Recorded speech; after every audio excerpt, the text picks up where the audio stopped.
अक्सर बड़े बड़े शायर और कवियों ने मुकम्मल इश्क के सातों पड़ाव के बारे में कई जगह जिक्र किया है, पर वो इश्क जिसे कभी कोई मुकाम नहीं मिलता, उसके क्या पड़ाव होते हैं, आइए जानते हैं। सबसे पहला, दिलकशी। When I first saw you, you were standing with your two friends near your Activa, gently putting up your scarf and then your helmet, juggling with the keys in your bag. I didn't even know you, and that day I just came to hand over my notes to your friend, and you were just standing there. And fortunately, we got introduced. So it's clear that this isn't a story of love at first sight. And to be honest, you were not my type. And I'm sure that I wasn't your type too. A delusion of genuine assurance we both had of not falling for each other, we started spending time together, thinking we were just chilling. All the way from hesitating to ask you out on a street food date to frequently going out, hopping all the restaurants and dhabas with you. You started telling me about the boys you liked, and I started sharing about the girls I had a crush on. From waving each other hello while entering college, to picking you up from your bus stop and bunking college lectures, to watch all shitty films together. And with this, you and I stitched ourselves into an undetachable present. Chapter 2, Uns. We went to watch this film called Happy Ending, and while Rekha Bharadwaj sang Milaya Tujhe, I didn't know what went inside me, but I felt like, holding your hand. And in that moment, gulping all my nervousness inside, I put my hand in yours. And in that moment, we leaned and kissed each other for the very first time. I wasn't even looking at you. I was just like Newton sitting and chilling underneath that tree, and you just fell over. And that's when I realized, yes, I certainly was looking for something like this. We still did not believe that we were in love, so we instead, decided to call it friends with benefits, although the benefits was the piece of soul that we shared with each other. We started lying to our parents only to spend some little time extra with each other. I remember how you gave me 21 different birthday cards on my 21st birthday, and how I kept waiting outside your favorite bookshop for your book to arrive so that I could gift you that. I remember how my hormones lost their track of secretion while you hugged me from behind and when I drove. My peace of mind that I had given to you and I wasn't quite aware of. In the moment of hugging you tightly, I whispered, I love you, near your left ear, and instead of freaking out, you broke our promises of not falling in love with each other and you whispered, I love you too. Chapter 3, Aadat. I told you about my deep, darkest secrets, my childhood bullying stories, and what is my relationship with my parents, and you told me about your father passing away, and how you felt growing up without a father, how you mustered the courage to live in a brutal world like this without the branches of his love giving you shade. That's when our bond grew deeper. You got insecure when I spoke to other friends of mine and got closer to them because maybe you didn't know any better. You've lost someone really close to you. You thought you'd lose me too, not realizing I wanted to have other connections as well. Well, these petty issues were really never the problem, but the way we handled them were. The problem was that we both wanted to feel superior amongst ourselves. You started to disrespect me, belittling me, and I started to intentionally make you feel jealous.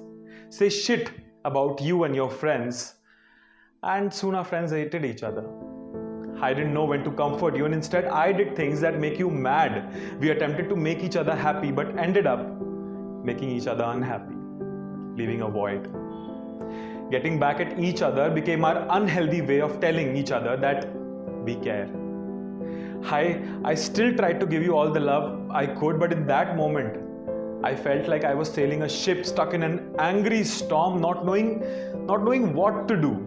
And when you felt inside your heart that this might not work out, You fought, you cried, and you bursted at me. Like anything, and you took it all without a swallow, like a swallow without wings, trying to hold my hand while I left. Searching for me like Tara while your Ved was gone, not letting me go. And that's when we made love. It felt different. Chapter number 4, Natwan. It's been a month. We haven't spoken to each other. We were crazy mad at each other. To be precise, it's been 35 sunrises and sunsets. My brain cells have been thinking about you, longing for your touch. I distract myself with work, with my other friends, with unnecessary situations and problems. I take trips, but nothing really helps. It's almost 3 days to my birthday, your birthday now, and as that day approaches, I'm getting more and more restless. In a hurry, I decide to send you flowers and a love letter to your work desk. And before you arrive, and then I impatiently wait to just hear from you. At 5:30 in the evening, he replied with a message saying, "I miss you. Thanks." And as soon as I received your message, I rushed to your office to pick you up and hold you tighter in my arms, and thus days passed by. Our love grew deeper and deeper, but so did our issues. Disrespecting each other became a habit we could not let go of. One day, everything is normal. The next day, we fought, said things we knew we would regret, made up by getting cards, letter, and whatnot. And then a breakup. Then breakup sex, and it became a cycle. It felt like mental health was the price we had to pay to be with each other. Don't take me wrong. I know you loved me and I loved you. We loved each other madly.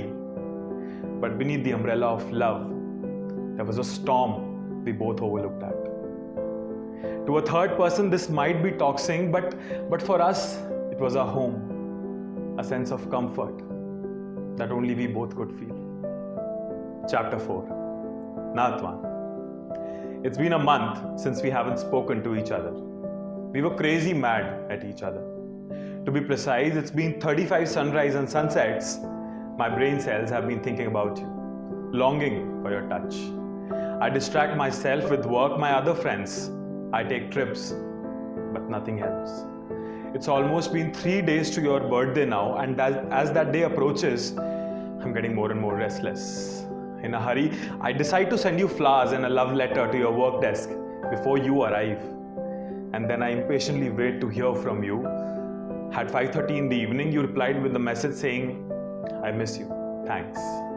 And as soon as I receive your message, I rush to your office to pick you up and hold you tighter in my arms. And thus, when days passed by, our love grew deeper, and so did our issues. Disrespecting each other became a habit we could not let go of. One day, everything is normal. The next day, we fought, said things we knew we both will regret, and then made up by getting each other cards, letters, and whatnot. Following, and then breakup, and then breakup sex, and this became a whole cycle. It felt like mental health was the price we had to pay to be with each other. We loved each other madly, but beneath the umbrella of love, there was a storm that we both overlooked at. To a third person, it might be very toxic, but to us, it was a home, a sense of comfort we both were unaware of. Chapter number 5, Sabr. I fly to Bangalore because of my posting, and I saw you holding your tears back, waving at me, and as I proceeded to put my luggage in. The glass window of the airport entry door held a thread of endless promises we made to each other as we submitted to the arriving future. We started traveling to see each other, not sleeping while we were together, making sure to make the most of the time we got to just spend a little more time with each other. But as the physical distance between us increased, the emotional distance increased as well.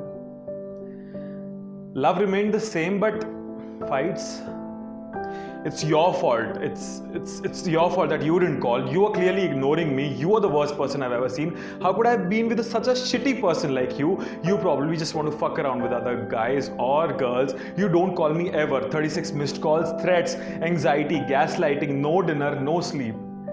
And that's when it became really toxic. Chapter 6. Imtihan. Often philosophers like Plato, Aristotle and Heidegger have argued upon the concept of being and becoming. That is the process of being something and becoming something else, but it was the first time I felt it. Being madly in love with you and falling out of it too, is it perfectly natural to feel that ways? Have you felt it too? In this office party, the other girl held my hand. I didn't do anything, but are you doing something like that too? I'm not giving into the temptation of kissing someone new, but the thought of not giving in is killing me. Do you feel it too? Chapter 7. Bandish. It's been 2.5 months since we've broken up.